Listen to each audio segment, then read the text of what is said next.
Land ಲಾರ್ಡ್ಗೆ ತೆರಿಗೆ ವಿನಾಯಿತಿ, ಸಂಪರ್ಕ ಇರೋರಿಗೆ ಲಾಭ, ಇದ್ಯಾವ ನ್ಯಾಯ? ಸಿಎಂಗೆ ಚೇತನ್ ಪ್ರಶ್ನೆ.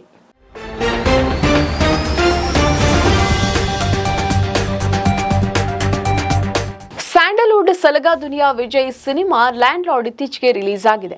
ದುನಿಯಾ ವಿಜಯ್, ರಚಿತಾ ರಾಮ್ ಹಾಗೂ ದುನಿಯಾ ವಿಜಯ್ ಪುತ್ರಿ ರಿತನ್ಯಾ ನಟನೆಯ ಲ್ಯಾಂಡ್ ಲಾರ್ಡ್ ಉತ್ತಮ ಸಾಮಾಜಿಕ ಸಂದೇಶವನ್ನ ಸಾರುವ ಈ ಸಿನಿಮಾ ಎಂಬ ಮೆಚ್ಚುಗೆಯನ್ನ ಪಡೆದುಕೊಂಡಿದೆ.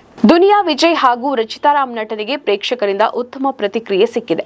ಸಾಮಾಜಿಕ ಅಸಮಾನತೆ, ಜಾತಿ ಶೋಷಣೆಯನ್ನು ಹೊತ್ತು ಲ್ಯಾಂಡ್ ಲಾರ್ಡ್ ತೆರೆಗೆ ಬಂದಿತ್ತು. ಜನವರಿ 23ರಂದು ಅದ್ದೂರಿಯಾಗಿ ರಿಲೀಸ್ ಆಗಿದ್ದ ಈ ಸಿನಿಮಾಗೆ ಸಿಎಂ ಸಿದ್ದರಾಮಯ್ಯ ತೆರಿಗೆ ವಿನಾಯಿತಿಯನ್ನು ಘೋಷಣೆ ಮಾಡಿದ್ದಾರೆ. ಇದಕ್ಕೂ ಮುನ್ನ ದುನಿಯಾ ವಿಜಯ್ ಹಾಗೂ ತಂಡ ಸಿದ್ದರಾಮಯ್ಯ ಅವರನ್ನು ಖುದ್ದಾಗಿ ಭೇಟಿ ಮಾಡಿ ಸಿನಿಮಾದ ಆಶಯಗಳನ್ನು ಚರ್ಚೆ ಮಾಡಿದ್ರು.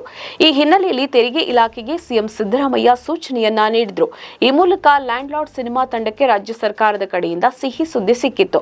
ದುನಿಯಾ ವಿಜಯ್ ನಟನೆಯ ಲ್ಯಾಂಡ್ ಲಾರ್ಡ್ ಸಿನಿಮಾಗೆ ಸಿಎಂ ತೆರಿಗೆ ವಿನಾಯಿತಿ ನೀಡಿದ್ದನ್ನು ನಟ ಹಾಗೂ ಸಾಮಾಜಿಕ ಹೋರಾಟಗಾರ ಚೇತನ್ ಅಹಿಂಸಾ ಪ್ರಶ್ನೆಯನ್ನ ಮಾಡಿದ್ದಾರೆ.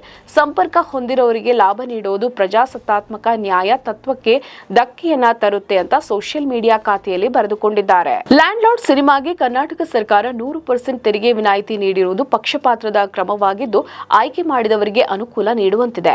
ಅಧಿಕಾರವನ್ನು ಬಳಸಿಕೊಂಡು ಸಂಪರ್ಕ ಹೊಂದಿರುವವರಿಗೆ ಲಾಭ ನೀಡುವುದು ಪ್ರಜಾಸತ್ತಾತ್ಮಕ ನ್ಯಾಯ ತತ್ವಕ್ಕೆ ಧಕ್ಕೆ ತರುತ್ತೆ. ಬೇರೆ ಚಿತ್ರಗಳು ಅರ್ಹವಲ್ಲವೇ? ಕಂಟೆಂಟ್ ಯಾವುದೇ ಆಗಿರಲಿ, ಎಲ್ಲಾ ಸಿನಿಮಾಗಳಿಗೆ ತೆರಿಗೆ ವಿನಾಯಿತಿ ನೀಡಬೇಕು, ಇಲ್ಲವೇ ಯಾವುದಕ್ಕೂ ನೀಡಬಾರದು ಅಂತ ಚೇತನ್ ಅಹಿಂಸಾ ಅಸಮಾಧಾನವನ್ನ ಹೊರಹಾಕಿದ್ದಾರೆ. ಮೌಲ್ಯಯುತ ಸಂದೇಶವನ್ನು ಜನರಿಗೆ ತಲುಪಿಸಿ ಸಾರ್ವತ್ರಿಕ ಅಭಿಪ್ರಾಯ ರೂಪಿಸಲು ಹಾಗೂ ಸಾಮಾಜಿಕ ಪರಿವರ್ತನೆಯನ್ನ ಸಾಧಿಸಲು ಸಿನಿಮಾಗಳು ಅತ್ಯಂತ ಪರಿಣಾಮಕಾರಿ ಮಾಧ್ಯಮ ಎನ್ನುವುದು ನನ್ನ ಭಾವನೆ. ಸಾಮಾಜಿಕ ಕಳಕಳಿಯ ಸಿನಿಮಾವನ್ನು ಮಾಡಿದಾಗ ಅಂತಹವರ ಜೊತೆ ನಿಂತು ಬೆನ್ನು ತಟ್ಟಬೇಕಿರುವುದು ಕೂಡ ಸರ್ಕಾರವಾಗಿ ನಮ್ಮ ನೈತಿಕ ಹೊಣೆ. ಮುಂದಿನ ದಿನಗಳಲ್ಲಿ ಸಾಮಾಜಿಕ ವ್ಯವಸ್ಥೆಯ ಮೇಲೆ ಬೆಳಕು ಚೆಲ್ಲುವ ಲ್ಯಾಂಡ್ ಲಾರ್ಡ್ ನಂತಹ ಇನ್ನಷ್ಟು ಚಿತ್ರಗಳು ಮೂಡಿಬರಲು ನಮ್ಮ ಈ ನಿರ್ಧಾರ ಸ್ಫೂರ್ತಿಯಾಗಲಿದೆ ಅಂತ ನಂಬಿದ್ದೇನೆ ಅಂತ ಸಿಎಂ ಹೇಳಿದ್ರು. ನಮ್ಮ ಈ ವಿಡಿಯೋ ನಿಮಗೆ ಇಷ್ಟ ಆದಲ್ಲಿ ಲೈಕ್ ಮಾಡಿ, ಶೇರ್ ಮಾಡಿ, ಕಮೆಂಟ್ ಮಾಡಿ ಮತ್ತೆ ಸಬ್ಸ್ಕ್ರೈಬ್ ಮಾಡಿ.